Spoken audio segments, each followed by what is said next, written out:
చంద్రబాబు ప్రభుత్వంపై వైసీపీ అధినేత మాజీ ముఖ్యమంత్రి జగన్ తీవ్ర స్థాయిలో విమర్శలు గుప్పించారు. కోటి సంతకాల ఉద్యమం చారిత్రక విజయం సాధించింది అని, ఇంత పెద్ద సంతకాల ఉద్యమం దేశ చరిత్రలోనే జరగలేదన్నారు. ముఖ్యంగా మెడికల్ కాలేజీలను ప్రైవేటుకు కట్టబెట్టడం అతిపెద్ద స్కామ్ అని ఆయన అన్నారు. పార్టీ ముఖ్య నేతలతో సమావేశమైన ఆయన మాట్లాడుతూ ప్రైవేటుకు కాలేజీలు ఇచ్చి మళ్లీ 120 కోట్లు ప్రజల ధనాన్ని జీతాల కింద ఎలా ఇస్తారు?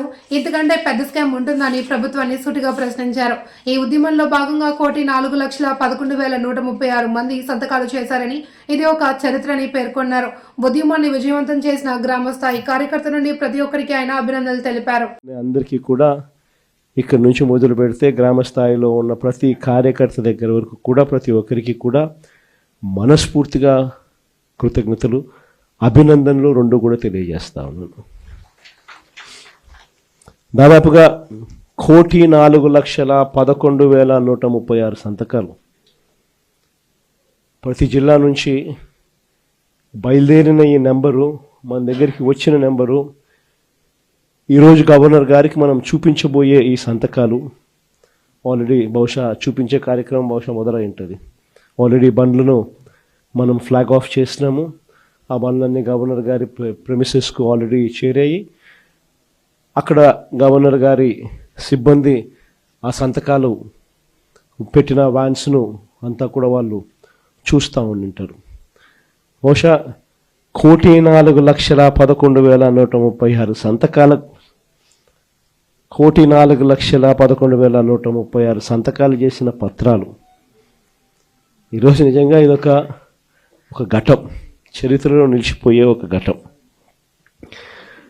ఈరోజు నిజంగా చంద్రబాబు నాయుడు గారు తన ఈ మధ్యకాలంలోనే మొన్ననే కలెక్టర్ల సదస్సు జరుగుతూ ఉన్నప్పుడు తన నోట్లో నుంచి వచ్చిన కొన్ని మాటలు ఆశ్చర్యం కలిగించాయి.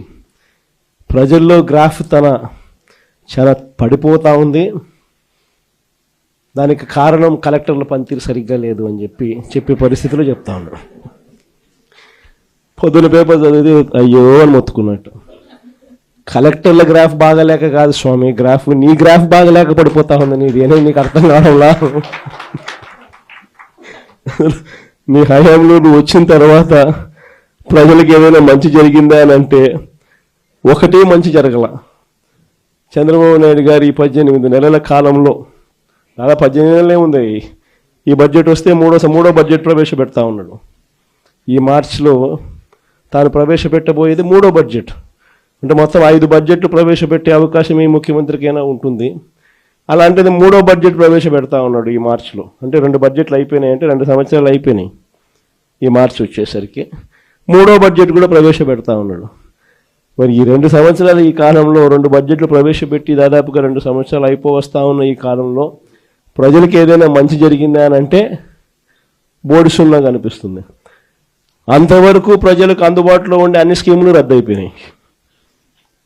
మన ప్రభుత్వ హయాంలో టెన్షన్గా ప్రతి నెల, బహుశా ఏ ప్రభుత్వంలో ఇప్పుడు జరిగిండదేమో, ఏ నెల ఏ స్కీమ్ ఇవ్వబోతున్నాము, ఏ నెల ఏ బటన్ నొక్కబోతున్నాము అని చెప్పి ముందుగానే ప్రజలకి క్యాలెండర్ ఇచ్చి ఆ క్యాలెండర్ను అమలు చేసిన పరిస్థితి బహుశా దేశ చరిత్రలో ఎక్కడ కూడా బహుశా జరిగిండదు. అలాంటి మన పాలన చూసి చంద్రబాబు నాయుడు గారు అవన్నీ చేయడమే కాకుండా ఏముంది జగన్ చేసే పని ఎవడైనా చేయొచ్చు, ఇంట్లో ముసలోళ్ళైనా చేయొచ్చు అని చెప్పి అన్నాడు. అవన్నీ చేయడమే కాకుండా నేను సూపర్ 6, సూపర్ 7 కూడా హామీలు అమలు చేస్తానని చెప్పిన వ్యక్తి ఈ 22 ఏళ్ళు కావస్తా ఉన్న ఈ సమయంలో చంద్రబాబు నాయుడు గారి హయాంలో జరిగింది ఏమిటి అని అంటే అన్ని పథకాలు, గతంలో జరిగే అన్ని పథకాలు రద్దు కావడం, సూపర్ 6, సూపర్ 7 మోసాలుగా మిగిలిపోవడం, పైగా వ్యవస్థలన్నీ పూర్తిగా నీరు గారిపోవడం, నిర్వీర్యమైపోవడం. ఈ 3 చూసాం మనం. అందుకే చంద్రబాబు నాయుడు గ్రాఫ్ ఈరోజు ఎంత లేపినా కూడా గ్రాఫ్ లేయడంలా పైకి.